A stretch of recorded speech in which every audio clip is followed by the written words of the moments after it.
السلام علیکم ورحمۃ اللہ وبرکاتہ۔ پارٹ 2۔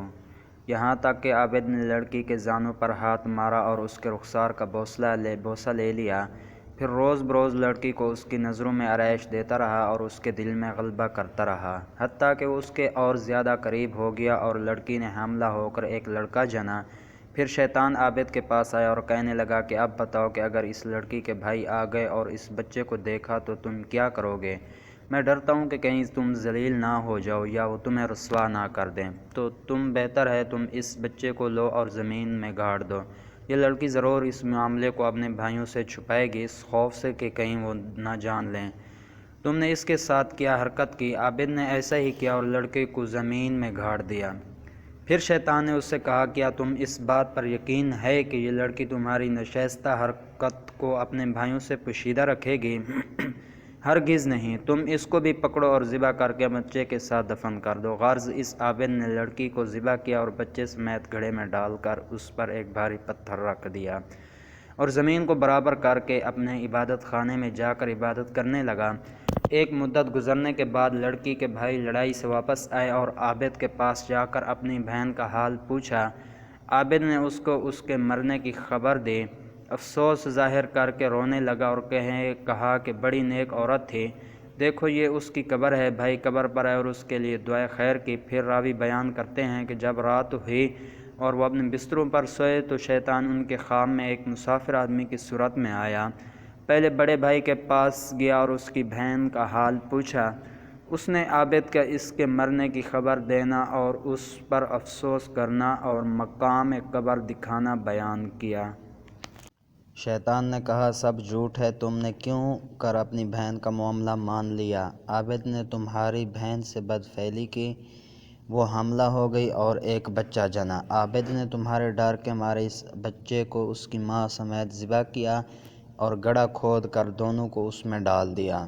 شیطان نے مزید کہا، جس گھر میں تمہاری بہن تھی اس کے اندر داخل ہونے میں وہ گڑھا دائنی جانب پڑتا ہے، تم چلو اور اس کے گھر میں جا کر دیکھو، تم کو وہاں دونوں ماں بیٹے ایک جگہ ملیں گے، جیسا کہ میں نے تم کو بیان کر چکا ہوں۔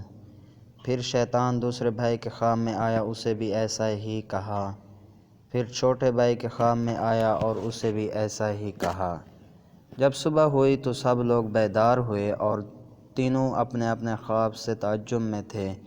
ہر ایک آپس میں ایک دوسرے سے بیان کرنے لگا، میں نے رات ایک عجیب خواب دیکھا۔ سب نے باہم جو کچھ دیکھا تھا بیان کیا۔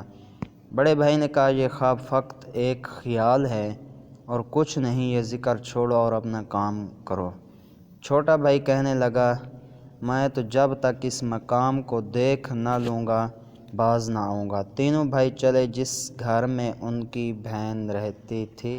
میں نے دروازہ کھولا اور جو جگہ خواب میں بتائی گئی اسے تلاش کیا اور جیسا ان سے کہا گیا تھا ان کی بہن اور اس کے بچے کو ایک گڑھے میں ذبح کیا ہوا پایا۔ انہوں نے عابد سے کل کیفیت دریافت کی۔ عابد نے اس کے قول کے اس فعل کے بارے میں تصدیق کی۔ انہوں نے اپنے بادشاہ سے جا کر عابد کی شکایت کی۔ عابد کو پھر اس کے عبادت خانے سے نکالا گیا اور اس کو مارنے کے لیے لے جایا گیا۔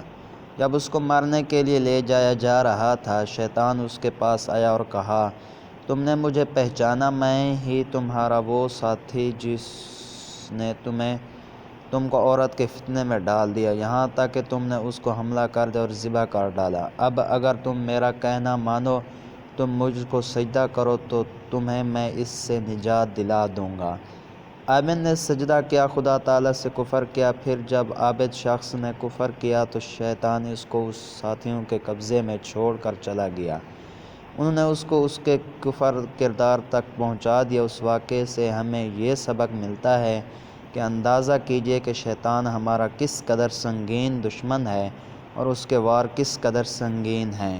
چنانچہ ہمیں چاہیے کہ اس واقعے سے سبق حاصل کریں اور شیطان کے ہتھ کنڈوں سے اپنے آپ کو بچائیں۔ اللہ تعالی ہم سب کی حفاظت فرمائے، آمین۔ دوستو، ہماری ویڈیو اچھی لگے تو سبسکرائب کریں، لائک کریں، شکریہ۔